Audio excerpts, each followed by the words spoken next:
खुलुमबाय स्टुडिअ दङ आं राजिब बसुमतारी गुवाहाटी नोगोरमायाव मोनसे सोमोनांथाव आरो गिख्रंथाव जाथाय गावनि मोजां मोननायानो एबा सासे बर' सेंग्राया जोंनि बर' लाइमोनखौ थामहिनबा सुस्मिता बसुमतारी मुंनि सुबुंखौ जिउ फोजोबनाय जाथाय मख'जाथावदि बे समाव सुस्मिता बसुमतारी आरो आकाश प्रसाद मुंनि सुबुंजों मोजां मोनलायोमोन आरो बे मोजां मोनलायनाया दिनै जिउ लानायाव एबा जिउ फोजोबलायनाय थासारियाव सफैयो। दिनैनि समाव ससियेल मिडियायाव बुंफबदों सुस्मिता बसुमतारी आरो आकाश प्रसाद मुंनि बिथांमोननि जा मोजां मोनलायनाय जिउ फोजोबलायनाय बे जाथाया दिनैनि समाव ससियेल मिडियायाव बुंफबनो हमदों। गोबाङानो मोजां मोनदों, गोबाङानो दुखु फोरमायदों।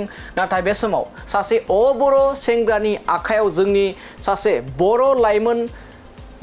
बर' लाइमोन सुस्मिता बसुमतारी मुंनि सुबुङा जे जिउ फोजोबजाबाय बेखौ लानानै दिनैनि समाव ससियेल मिडिया आखाइ आखाइ मबाइलाव गोबां माने सावरायजादों।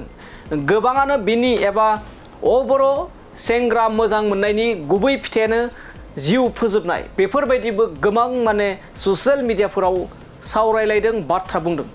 मख'जाथावदि मोजां मोननाय सेंग्रा आकाश प्रसाद मुंनि सुबुङानो सुस्मिता बसुमतारीखौ गावनि रुम भारा थानाय खथायाव जिउ फोजोबनायनि अजद आरो बे समाव दायनिगिरि आकाश प्रसाद मुंनि सुबुंखौ बे लंपटखौ गुवाहाटी पुलिस बिफाना खाबाय होननानै बे समाव सुलुंनिफ्राय मिथिनो मोननाय जादों।